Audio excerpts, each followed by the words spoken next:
അല്ല, അതിന്റെ അടിസ്ഥാന കാരണം എന്താണ്? LDF-ലും UDF-ലുമുള്ള വിശ്വാസം അവർക്ക് നഷ്ടമായിരിക്കുന്നു. സഭകളുടെ നേരിട്ടുള്ള പിന്തുണയുണ്ട് എന്ന് പറയുന്ന കേരള കോൺഗ്രസുകളിൽ പോലും അവരുടെ വിശ്വാസം നഷ്ടമായിരിക്കുന്നു. ഇത് തന്നെയാണ് ഞങ്ങൾ പറഞ്ഞത്.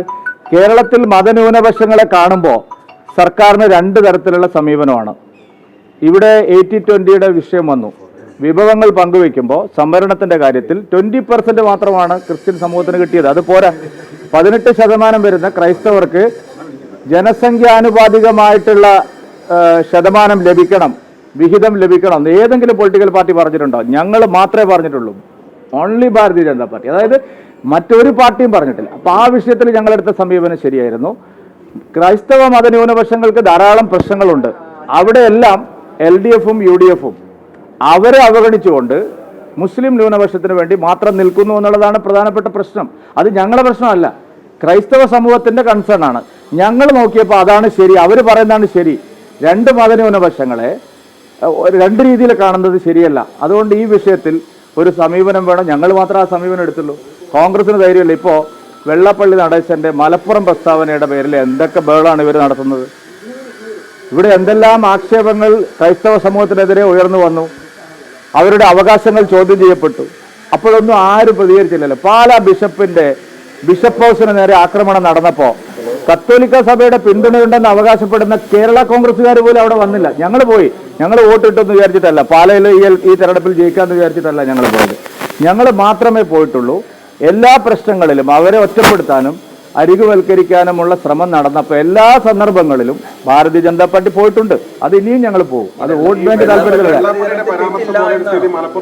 അല്ല, മലപ്പുറത്ത് പല കാര്യങ്ങളിലും പലതരം. ഇപ്പം അവിടെ ഒരു തുഞ്ചൻ പറമ്പിൽ ഒരു സ്മാരകം. നിങ്ങൾ ഏത് ലോകത്താണ്? മലയാള ഭാഷയുടെ പിതാവിന് തുഞ്ചത്ത് സ്മാരകം പണിയാൻ പാടില്ല. പ്രതിമ അനിസ്ലാമികമാണ്, ഹറാമാണ്.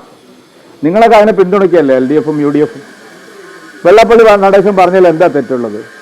അത് വളരെ യാഥാർത്ഥ്യമാണ്. കാരണം ഡെമോഗ്രഫി ഒരു പ്രത്യേക രീതിയിൽ വളർന്നു വരുമ്പോൾ അവിടെ ജനാധിപത്യം ഒന്നും ഉണ്ടാവില്ല, മതേതരത്വമൊന്നും ഉണ്ടാവില്ല. നിങ്ങൾ കാത്തിരുന്ന് കണ്ടോളൂ. ഈ രീതിയിലാണ് പോകുന്നതെങ്കിൽ കേരളത്തിൽ ജനാധിപത്യവും മതേതരത്വവും ഒന്നും പുലരാൻ പോകുന്നില്ല. അതിനെതിരെയുള്ള ജാഗ്രത ആര് പറഞ്ഞാലും അതിനെ അപ്പം തന്നെ ആക്ഷേപിക്കുകയാണ്. അതിന് വലിയ ആക്ഷേപിക്കേണ്ട ഒരു കാര്യമില്ല. 100%. ആ രണ്ടഭിപ്രായം പറയുന്ന വഴിക്കട്ടെ. അത് ഞങ്ങൾ 9-ാം തീയതി ന്യൂനപക്ഷ വകുപ്പ് മന്ത്രി വരുന്നുണ്ട്. അറിയാലോ, മുനമ്പത്തിന്റെ ഈ ബില്ല് പാർലമെന്റിൽ ഇൻട്രൊഡ്യൂസ് ചെയ്ത് അത് പാസ്സാക്കിയെടുത്ത കിരൺ റിജിജു 9-ാം തീയതി മുനമ്പത്തുകാർ അദ്ദേഹത്തിന് അഭിനന്ദൻ സഭ എന്ന് പറഞ്ഞിട്ട് ഒരു സ്വീകരണം വെച്ചിരിക്കാം. അവിടെ എല്ലാം വ്യക്തമാണ്. അവിടെ ഒരു കള്ളത്തരവും നിങ്ങളെ ഇവിടെ നടക്കില്ല. സാറേ, 40 വകുപ്പ് തന്നെ പോയി.